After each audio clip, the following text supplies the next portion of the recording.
Hello दोस्तों, मैं अनामिका सिंह स्वागत करती हूँ आप सबका आपके यूट्यूब चैनल नॉलेज कॉर्नर में।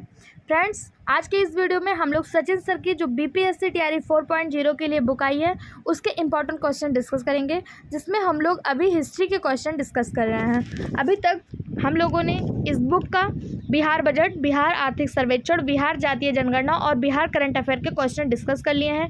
अभी हम लोग हिस्ट्री के क्वेश्चन डिस्कस कर रहे हैं, जिसमें आज तक इसके पहले के वीडियो में 360 क्वेश्चन डिस्कस कर चुके हैं। आज हम आगे की वीडियो डिस्कस करेंगे, तो आपसे अनुरोध है चैनल को सब्सक्राइब कर लीजिए, वीडियो को लाइक करिए और इसे अपने सभी दोस्तों के साथ शेयर करिए। ये बुक आपको फ्री ऑफ कॉस्ट हमारे टेलीग्राम चैनल पे पीडीएफ फॉर्म में मिल जाएगी, जिसका लिंक आपको हमारे इसी वीडियो के डिस्क्रिप्शन बॉक्स में मिल जाएगा। स्टार्ट करते हैं आज का अपना वीडियो। आज का अपना पहला क्वेश्चन है, सुभाष चंद्र बोस ने पटना आने के बाद क्या किया?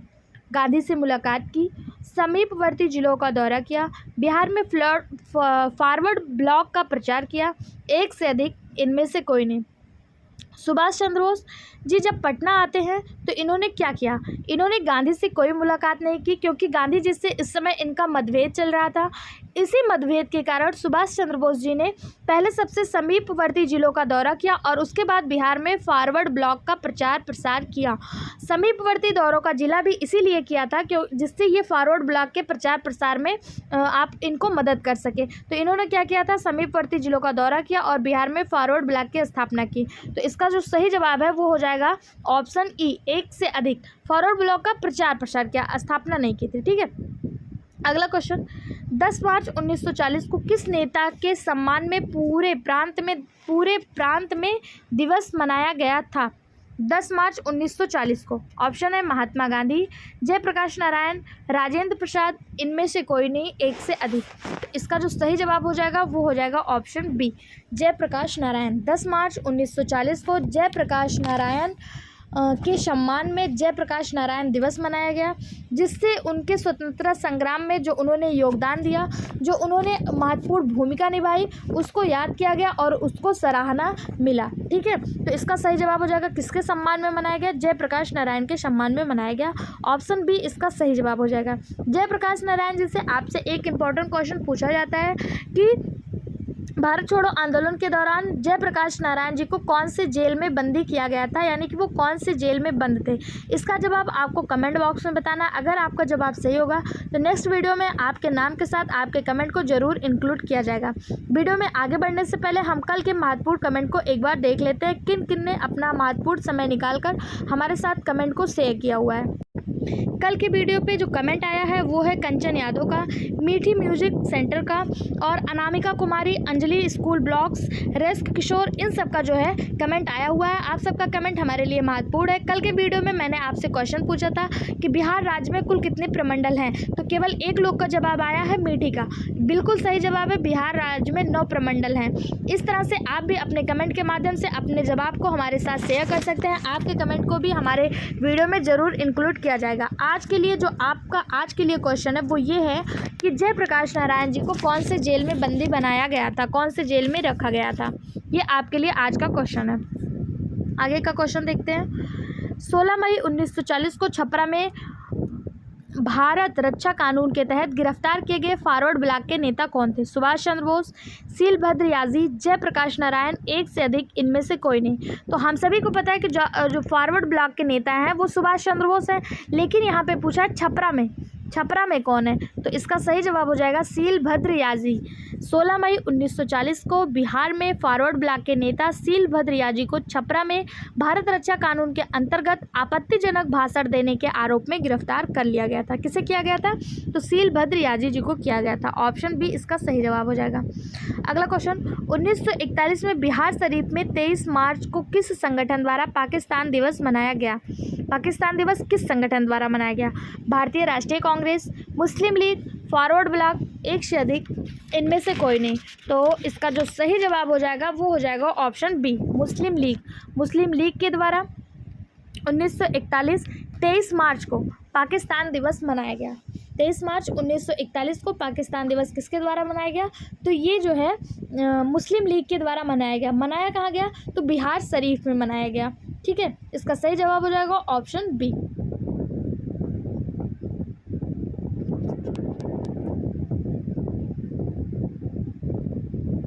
अगला क्वेश्चन, 1941 में बिहार शरीफ में 27 अप्रैल को किस संगठन द्वारा पाकिस्तान विरोध दिवस मनाया गया?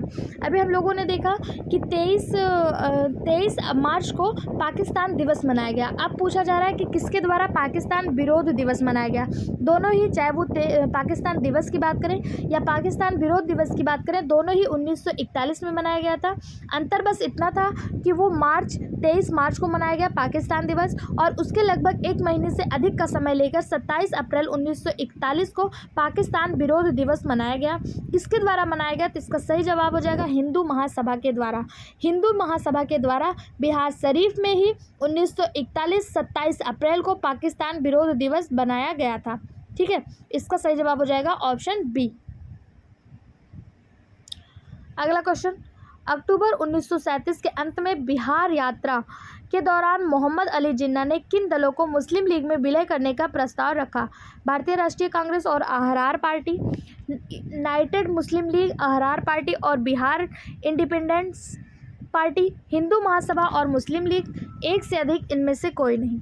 इसका जो सही जवाब हो जाएगा वो हो जाएगा ऑप्शन बी, यूनाइटेड मुस्लिम लीग, अहरार पार्टी और बिहार इंडिपेंडेंस पार्टी जो था, इन तीनों को मोहम्मद अली जिन्ना के द्वारा मुस्लिम लीग में विलय करने का प्रस्ताव रखा गया था।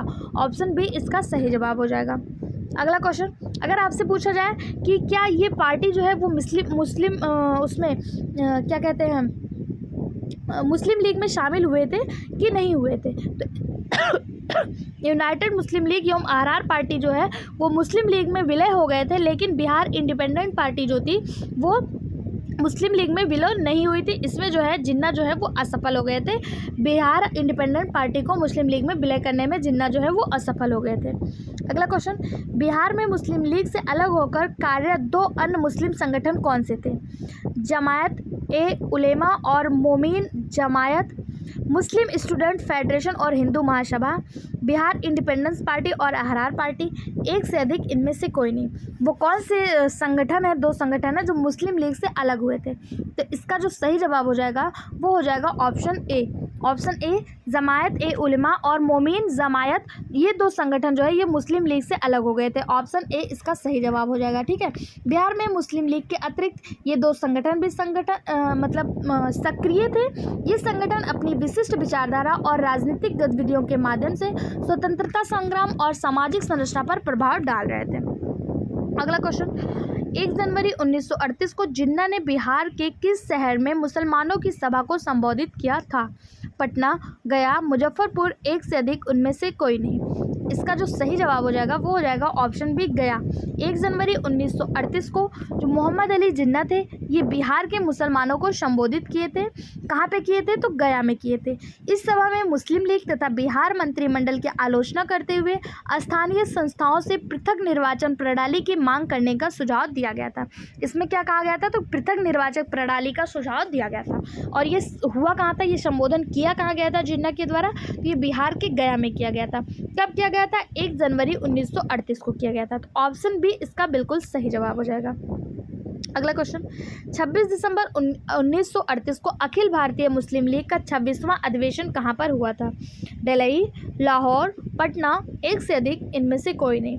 इसका जो सही जवाब हो जाएगा वो हो जाएगा ऑप्शन सी, पटना। 26 दिसंबर 1938, 26 दिसंबर 1938 को पटना में अखिल भारतीय मुस्लिम लीग का 26वां यानी 26 अधिवेशन आयोजित किया हुआ था। इसकी अध्यक्षता किसने की अगर आपसे पूछा जाए तो पटना में हुए 26वें अधिवेशन की अध्यक्षता मोहम्मद अली जिन्ना के द्वारा किया गया था। किसके द्वारा किया गया था? मोहम्मद अली जिन्ना के द्वारा किया गया था। यह सभा भारतीय राजनीति में मुस्लिम लीग की रणनीति, दिशा और उनकी मांग को स्पष्ट करने के लिए एक मंच बनाया गया था और वहां पर अपनी मांग को स्पष्ट किया गया था। इसकी अध्यक्षता किसने की? तो मोहम्मद अली जिन्ना ने की थी। अगला क्वेश्चन, 29 दिसंबर 1938 को पटना में आयोजित अखिल भारतीय मुस्लिम छात्र सम्मेलन के 26वें अधिवेशन के अध्यक्ष कौन थे? तो अभी हम लोगों ने देखा इसके अध्यक्ष कौन थे? मोहम्मद अली जिन्ना थे। एक मिनट, इसका जो सही जवाब हो जाएगा वो हो जाएगा महमूदाबाद के राजा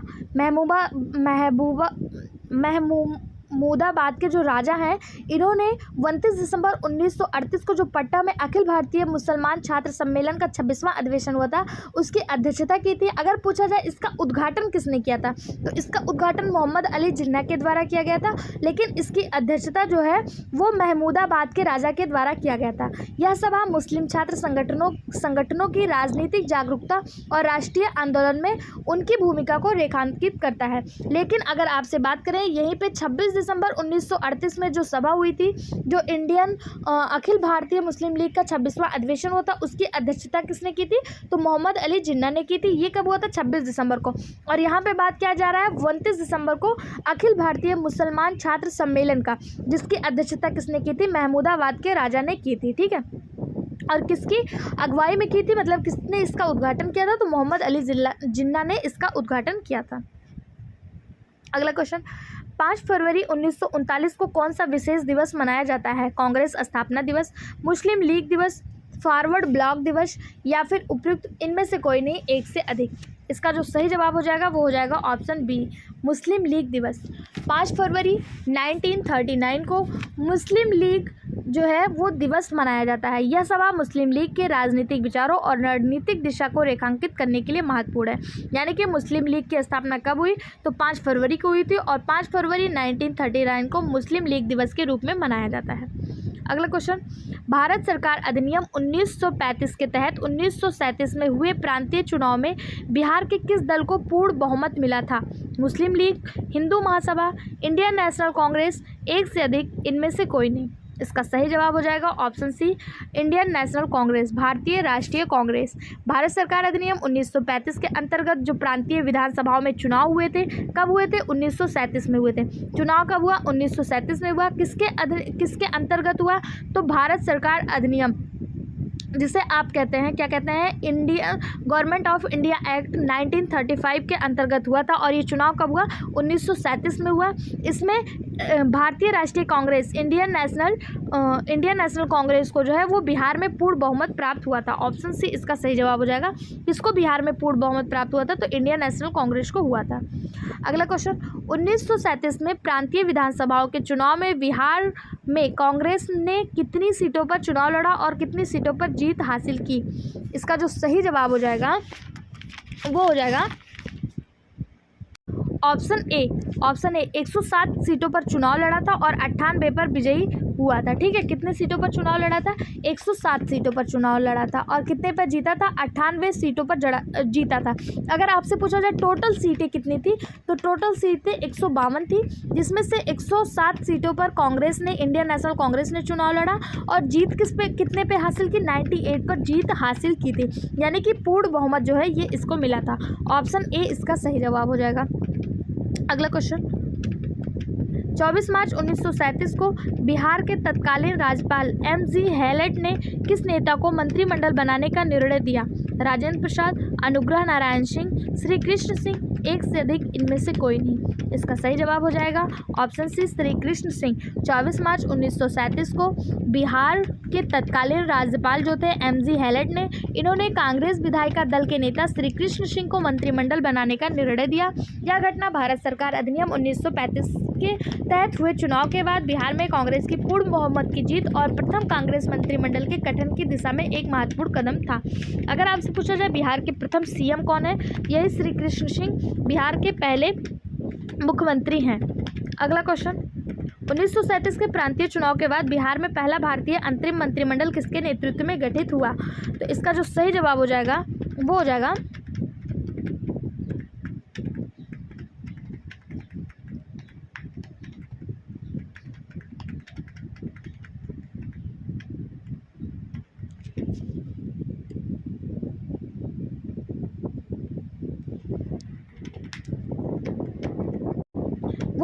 ऑप्शन सी, मोहम्मद यूनुस।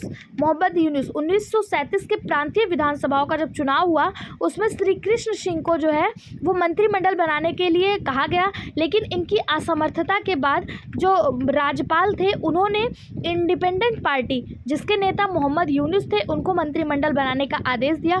क्योंकि श्री कृष्ण सिंह अंतरिम मंत्रिमंडल है उसको बनाने में असमर्थ रहे, इसलिए इंडिपेंडेंस पार्टी को अंतरिम मंत्रिमंडल बनाने का आदेश दिया गया। उस समय की जो इंडिपेंडेंस पार्टी थी वो बिहार की दूसरी सबसे बड़ी पार्टी थी, इसलिए उसने जो है 1 अप्रैल 1937 को मोहम्मद यूनुस के नेतृत्व में बिहार में अपना पहला अंतरिम मंत्रिमंडल गठित किया हुआ था। तो ऑप्शन सी इसका सही जवाब हो जाएगा। बिहार का पहला अंतरिम मंत्रिमंडल किसके नेतृत्व में गठित किया गया? तो मोहम्मद यूनुस के नेतृत्व में गठित किया गया।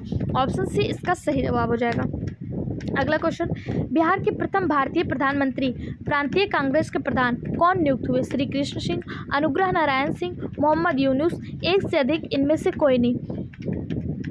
इसका सही जवाब हो जाएगा ऑप्शन सी मोहम्मद यूनुस। मोहम्मद यूनुस बिहार के प्रथम भारतीय प्रधानमंत्री नियुक्त हुए, क्योंकि उसमें प्रांतीय सरकार के प्रधान को प्रधानमंत्री कहा जाता था। कांग्रेस ने इस अंतरिम मंत्रिमंडल का जो है वो विरोध किया हुआ था। ये सारे क्वेश्चन सचिन सर की बुक के हैं। सचिन सर ने बुक में जैसे ही ये क्वेश्चन प्रिंट करवाया एज इट इज आपके सामने वैसे ही प्रस्तुत किया जा रहा है। इसका PDF आपको हमारे टेलीग्राम चैनल पर मिल जाएगा। तो आप हमारे साथ लास्ट तक जुड़े रहिए, चैनल को सब्सक्राइब करिए, वीडियो को लाइक करिए और अपने सभी दोस्तों के साथ इसको शेयर करिए। अगला क्वेश्चन, 1937 की प्रांतीय सभाओं के चुनाव के बाद बिहार विधानसभा के अध्यक्ष और उपाध्यक्ष कौन चुने गए? राजेंद्र प्रसाद, अनुग्रह नारायण सिंह, श्री राम दयालु सिंह, प्रोफेसर अब्दुल बारी, मोहम्मद यूनुस, श्री कृष्ण सिंह, एक से अधिक, इनमें से कोई नहीं। इसका सही जवाब हो जाएगा ऑप्शन बी श्री राम दयालु सिंह और प्रोफेसर अब्दुल बारी। 1937 का जो प्रांतीय चुनाव हुआ, प्रांतीय विधानसभा का चुनाव हुआ, उसमें श्री राम दयालु सिंह को बिहार विधानसभा के अध्यक्ष और प्रोफेसर अब्दुल बारी को उपाध्यक्ष के रूप में नियुक्त किया गया। ऑप्शन बी इसका सही जवाब हो जाएगा। अगला क्वेश्चन है, 14 अगस्त 1937 को अंडमान बंदी दिवस क्यों मनाया जाता है? स्वतंत्रता सेनानियों के सम्मान में, जेलों में भूख हड़ताल के समर्थन में, अंडमान से वापस आए बंदियों के संघर्ष को मान्यता देने के लिए, एक से अधिक, इनमें से कोई नहीं। इसका जो सही जवाब हो जाएगा वो हो जाएगा ऑप्शन ई, एक से अधिक। अब देखिए यहाँ पे ऑप्शन अपोजिट करके दिया हुआ, अक्सर आपको ऑप्शन डी पे एक से अधिक और ऑप्शन ई पे इनमें से कोई नहीं दिया जाता है, लेकिन ये जो बुक है इसमें ऑप्शन जो है वो उलट के दिया हुआ है। तो इसका सही जवाब हो जाएगा ऑप्शन ई, उपयुक्त में से एक से अधिक। क्यों? 14 अगस्त 1937 को अंडमान बंदी दिवस मनाया जाता है। यह अंडमान से वापस लाए गए बंदियों के संघर्ष और उनके द्वारा जेलों में की गई भूख हड़ताल का समर्थन करता है, यानी कि भूख हड़ताल का समर्थन करता है और उनके संघर्ष को भी दर्शाता है। तो दोनों ही इसका सही जवाब हो जाएगा। तो ऑप्शन ई इसका सही जवाब हो जाएगा, उपयुक्त में से एक से अधिक। अगला क्वेश्चन, राजनैतिक बंदी दिवस किस तिथि को मनाया जाता है? राजनैतिक बंदी दिवस, तो इसका सही जवाब हो जाएगा राजनैतिक बंदी दिवस 30 जनवरी 1938 को मनाया जाता है। ऑप्शन बी इसका सही जवाब हो जाएगा। 30 जनवरी 1938 को राजनैतिक बंदी दिवस मनाया जाता है। यह भारतीय स्वतंत्रता संग्राम में जेल में बंद नेताओं और सेनानियों के संघर्ष और बलिदान को याद करने के लिए समर्पित है। तो कब होता है? 30 जनवरी 1938 को राजनैतिक बंदी दिवस। अगला क्वेश्चन, 15 फरवरी 1938 को श्री कृष्ण सिंह के नेतृत्व वाले मंत्रिमंडल ने क्यों त्यागपत्र दे दिया?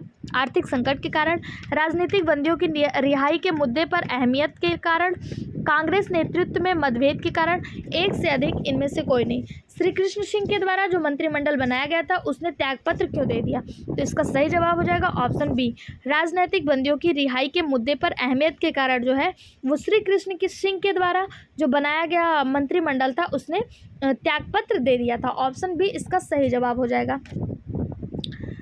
अगला question, Bihar tendency amendment act का मुख्य उद्देश्य क्या था?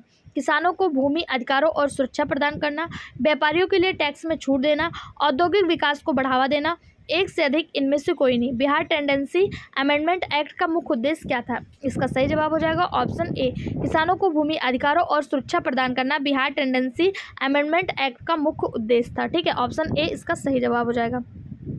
अगला क्वेश्चन, 1934 में पटना में आयोजित कांग्रेस समाजवादी पार्टी जिसे CSP कहते हैं, कांग्रेस सोशलिस्ट पार्टी के पहले अधिवेशन में किसे अध्यक्ष और सचिव चुना गया? महात्मा गांधी, सुभाष चंद्र बोस, आचार्य नरेंद्र, जयप्रकाश नारायण, राजेंद्र प्रसाद, अनुग्रह सिंह, एक से अधिक, इनमें से कोई नहीं। इसका सही जवाब हो जाएगा ऑप्शन बी, आचार्य नरेंद्र और जयप्रकाश नारायण। 1934 में पटना में कांग्रेस समाजवादी जिसे CSP का पहला अधिवेशन आयोजित हुआ, जिसमें आचार्य नरेंद्र को अध्यक्ष और जयप्रकाश नारायण जी को सचिव चुना गया था। यह अधिवेशन समाजवादी विचारों को प्रोत्साहित करने के लिए किया गया था। ऑप्शन बी इसका सही जवाब हो जाएगा। अगला क्वेश्चन, 1936 में कांग्रेस समाजवादी पार्टी ने कौन सा अखबार शुरू किया जो समाजवादी विचारों का मुखपत्र बना? यंग इंडिया, फॉरवर्ड, हरिजन, एक से अधिक, इनमें से कोई नहीं। कांग्रेस समाजवादी पार्टी के द्वारा कौन सा अखबार शुरू किया गया? इसका सही जवाब हो जाएगा ऑप्शन बी, फॉरवर्ड। 1936 में कांग्रेस समाजवादी पार्टी के द्वारा फॉरवर्ड नामक अखबार जो है वो शुरू किया गया था। ऑप्शन बी इसका सही जवाब हो जाएगा। अगला क्वेश्चन, 1937 में स्वतंत्रता के बाद कांग्रेस समाजवादी पार्टी ने किस नाम से एक स्वतंत्र राजनीतिक दल बनाया? भारतीय समाजवादी संघ, सोशलिस्ट पार्टी, राष्ट्रीय कांग्रेस पार्टी, एक से अधिक, इनमें से कोई नहीं। इसका जो सही जवाब हो जाएगा वो हो जाएगा ऑप्शन बी, यानी कि सोशलिस्ट पार्टी। 1947 में स्वतंत्रता के बाद कांग्रेस समाजवादी पार्टी ने कांग्रेस से अलग होकर सोशलिस्ट पार्टी नाम से एक स्वतंत्र राजनीतिक दल का गठन किया। यह भारतीय राजनीति में समाजवादी विचारधारा को एक नई दिशा देने और स्वतंत्र रूप से कार्य करने के लिए बनाया गया था। तो ऑप्शन बी इसका सही जवाब हो जाएगा। अगला क्वेश्चन, कांग्रेस समाजवादी पार्टी का किस रिपोर्ट पर महत्वपूर्ण प्रभाव था जिसने बिहार में पिछड़े वर्गों के लिए आरक्षण की सिफारिश की? मंडल आयोग रिपोर्ट, मुंगेर लाल सीमित रिपोर्ट, संविधान संशोधन समिति रिपोर्ट, इनमें से कोई नहीं, एक से अधिक। स्टार मार्क करिएगा, ऐसे क्वेश्चन एग्जाम में जरूर देखने को मिल जाते हैं। इसका जो सही जवाब है वो हो जाएगा ऑप्शन बी, मुंगेर लाल समिति रिपोर्ट। कांग्रेस समाजवादी पार्टी का मुंगेर लाल समिति रिपोर्ट पर महत्वपूर्ण प्रभाव था जिसने बिहार में पिछड़े वर्गों के लिए आरक्षण की सिफारिश की थी। इस समय बिहार में आरक्षण का मुद्दा बहुत ज़्यादा गरमाया हुआ है, तो हो सकता है ये क्वेश्चन आपको एग्जाम में देखने को मिल जाए। वो कौन सी समिति थी? मुंगेर लाल समिति थी। ऑप्शन बी इसका सही जवाब हो जाएगा।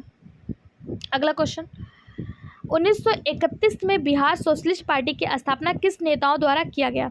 रामानंद मिश्रा, गंगा शरण सिंह, राम वृक्ष बेनीपुरी, उपयुक्त में से कोई नहीं, एक से अधिक। इसका सही जवाब हो जाएगा ऑप्शन ई, एक से अधिक। 1931 में गंगा शरण सिंह, राम वृक्ष बेनीपुरी और रामानंद मिश्रा तीनों ने ही बिहार सोशलिस्ट पार्टी की स्थापना की थी। तो ऑप्शन ई इसका सही जवाब हो जाएगा कि उपयुक्त में से एक से अधिक। अगला क्वेश्चन, 15 जनवरी 1934 को बिहार में आए भूकंप से सबसे अधिक प्रभावित क्षेत्र कौन सा था? 15 जनवरी 1934 को जो बिहार में भूकंप आया था, इसमें 20,000 से अधिक लोगों की जान गई थी और इसमें सबसे अधिक जो प्रभावित क्षेत्र था वो था बिहार का भागलपुर। ऑप्शन बी इसका सही जवाब हो जाएगा। कौन सा क्षेत्र सबसे ज़्यादा प्रभावित था?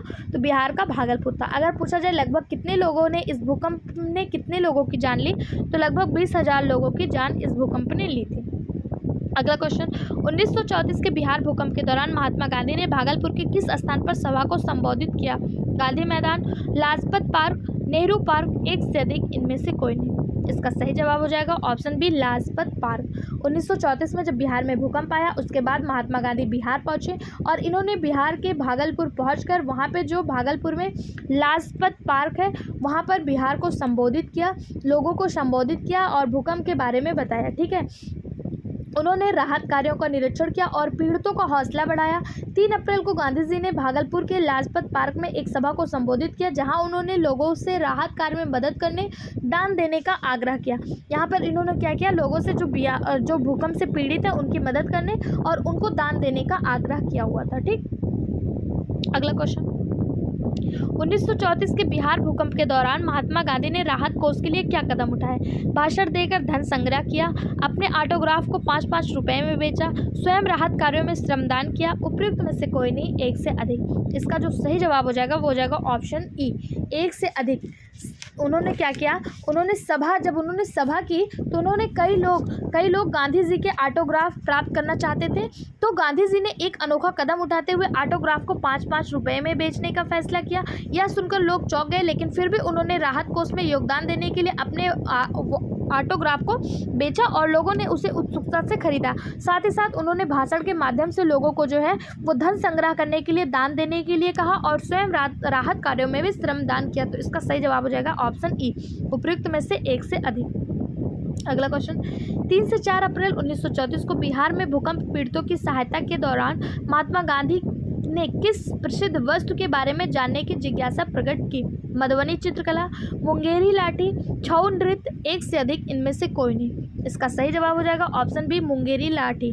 महात्मा गांधी 3 से 4 अप्रैल यानी 3 अप्रैल 4 अप्रैल 1934 को जब बिहार में भूकंप पीड़ितों की सहायता के लिए निकले थे तो उन्होंने मुंगेर जिले के घोरघट गांव पहुंचे पर लोगों ने दुनिया में प्रसिद्ध मुंगेरी लाठी के बारे में जानने की जिज्ञासा जो है वो प्रकट की। उन्होंने मुंगेरी लाठी के बारे में लोगों से पूछा और उसके बारे में जानना चाहा। तो इसका सही जवाब हो जाएगा ऑप्शन बी।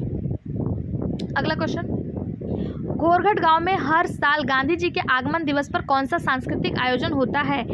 चट्टी महोत्सव, लाठी महोत्सव, चरखा महोत्सव, एक से अधिक, इनमें से कोई नहीं। तो इसका सही जवाब हो जाएगा लाठी महोत्सव। क्यों? क्योंकि जब ये गए थे घोरघट गांव तो वहाँ पे इन्होंने मुंगेरी लाठी के बारे में जानने के लिए जिज्ञासा प्रकट की थी, इसलिए हर साल उसी दिवस को लाठी महोत्सव के रूप में मुंगेर में मनाया जाता है। ऑप्शन बी इसका सही जवाब हो जाएगा। भारतीय डाक विभाग ने महात्मा गांधी के लाठी प्रसंग पर एक डाक टिकट भी जो है वो जारी किया था। अगला क्वेश्चन, 15 फरवरी 1932 को किस स्थान पर ब्रिटिश हुकूमत ने निहत्थे स्वतंत्रता सेनानियों पर गोलियां चलाई जिससे तारापुर गोलीकांड कहा जाता है?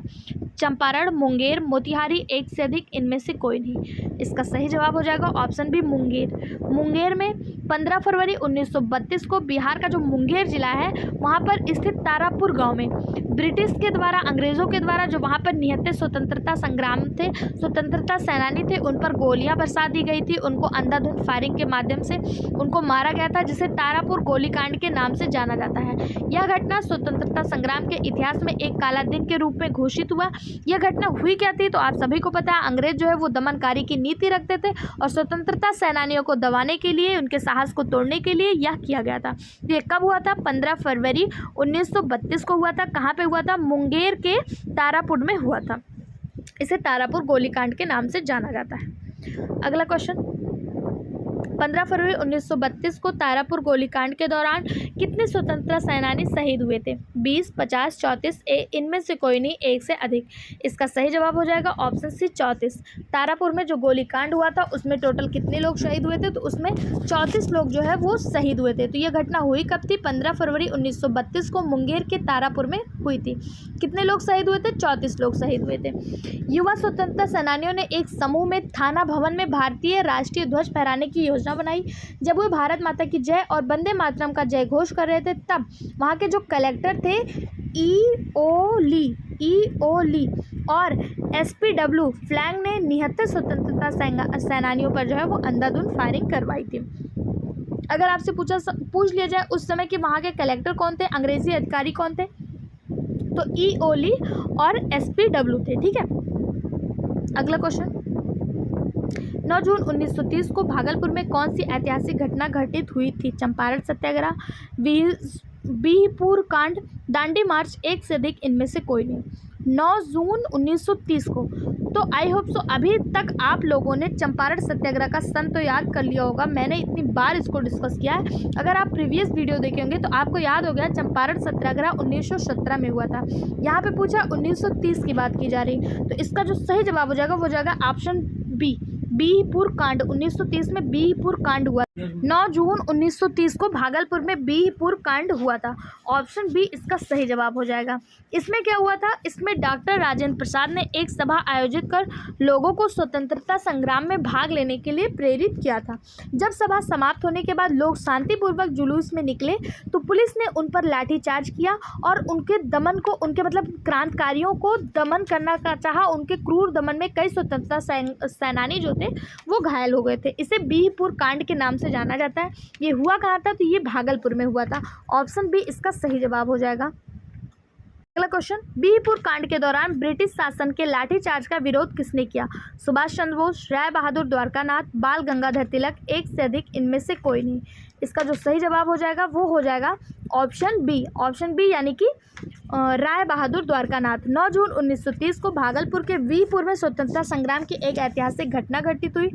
डॉक्टर राजेंद्र प्रसाद और प्रोफेसर अब्दुल बारी की सभा में हजारों लोग जो है वो इकट्ठा हुए थे, लेकिन जब सभा समाप्त होने के बाद लोग अपने अपने घर जा रहे थे, उसके बाद अंग्रेजों ने इन पर लाठीचार्ज कर दिया गया था, जिसे बिहपुर कांड के नाम से जाना जाता है। इसमें जो है राय बहादुर द्वारकानाथ ने इसका विरोध किया था। ठीक है, तो ऑप्शन बी इसका सही जवाब हो जाएगा। विरोध किसने किया था? राय बहादुर द्वारकानाथ ने। यह आयोजित किसके द्वारा किया गया था? तो ये डॉक्टर राजेंद्र प्रसाद और प्रोफेसर अब्दुल बारी की अध्यक्षता में जो है वो आयोजित किया गया था।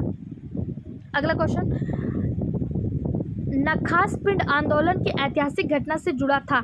असहयोग आंदोलन, सविनय अवज्ञा आंदोलन, भारत छोड़ो आंदोलन, उपयुक्त में से कोई नहीं, एक से अधिक। इसका सही जवाब हो जाएगा ऑप्शन बी सविनय अवज्ञा आंदोलन। सिविल डिसओबीडियंस मूवमेंट या नखास पिंड आंदोलन जो है, नखास पिंड आंदोलन ब्रिटिश औपनिवेशिक शासन द्वारा लागू किए गए नमक कानून के विरोध में किया गया था और यह सविनय अवज्ञा आंदोलन का एक हिस्सा था। महात्मा गांधी के नेतृत्व में 1930 में शुरू हुआ सविनय अवज्ञा आंदोलन था और इसी का एक हिस्सा था नखास पिंड आंदोलन। ऑप्शन बी इसका सही जवाब हो जाएगा। अगला क्वेश्चन, 16 अप्रैल 1930 को नखास पिंड आंदोलन में किसका नेतृत्व महत्वपूर्ण था? डॉक्टर राजेंद्र प्रसाद, सुभाष चंद्र बोस, अंबिका कांत सिंह, उपयुक्त में से कोई नहीं, एक से अधिक। इसका सही जवाब हो जाएगा ऑप्शन सी अंबिका कांत सिंह। 16 अप्रैल 1930 को नखास पिंड आंदोलन हुआ, यह किससे संबंधित था? तो यह सविनय अवज्ञा आंदोलन से संबंधित था या फिर दांडी मार्च या फिर नमक कानून कहे उससे संबंधित था और इसमें जिसका नेतृत्व महत्वपूर्ण था वो था अंबिका कांत सिंह का। ऑप्शन सी इसका सही जवाब हो जाएगा। यह आंदोलन हुआ कब था? तो ये 16 अप्रैल 1930 को हुआ था।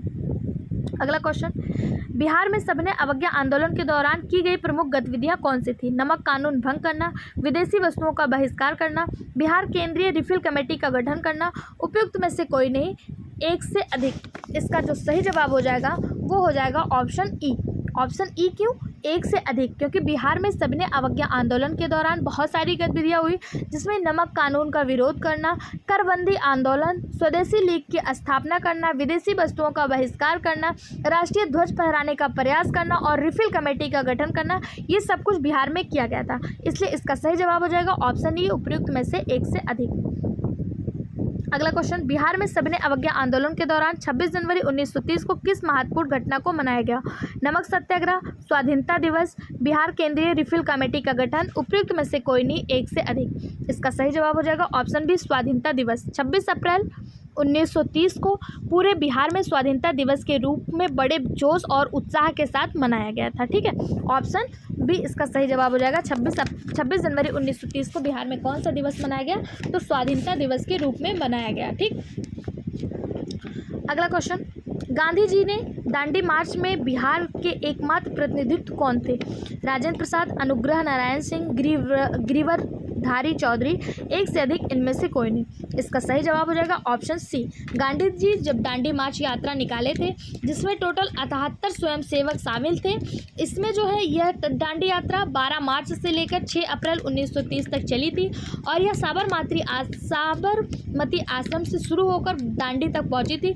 इसमें बिहार के कौन थे? बिहार के एकमात्र व्यक्ति इसमें शामिल हुए थे गिरवरधारी, कहा जाता है एक बिहारी गिरवरधारी, ये इसमें शामिल थे। ऐसे आप याद कर सकते हैं, एक बिहारी गिरवरधारी बिहार के गांधी के दांडी मार्च में शामिल थे। ठीक है, ऑप्शन सी इसका सही जवाब हो जाएगा। अगला क्वेश्चन और आज का लास्ट क्वेश्चन, गांधी जी के दांडी मार्च में बिहार के एकमात्र प्रतिनिधित्व किसने किया? तो गिरवरधारी जी ने किया। ऑप्शन सी इसका सही जवाब हो जाएगा। किसने किया? गांधी जी ने, गिरवरधारी जी ने किया। गांधी जी के दांडी मार्च में टोटल कितने लोग शामिल थे? तो 78 लोग शामिल थे, 78 लोग शामिल थे। ठीक, आज की वीडियो में बस इतना ही। वीडियो पसंद आया हो चैनल को सब्सक्राइब करें, वीडियो को लाइक करें, ज़्यादा से ज़्यादा शेयर करें। टोटल 852 क्वेश्चन है हिस्ट्री के, तो उसको भी हमारे साथ पढ़ने के लिए बेल आइकन पर क्लिक कर लें जिससे नोटिफिकेशन के माध्यम से आपको पता चल जाए। इसका PDF प्राप्त करने के लिए आप टेलीग्राम चैनल को ज्वाइन कर सकते हैं। Thank you.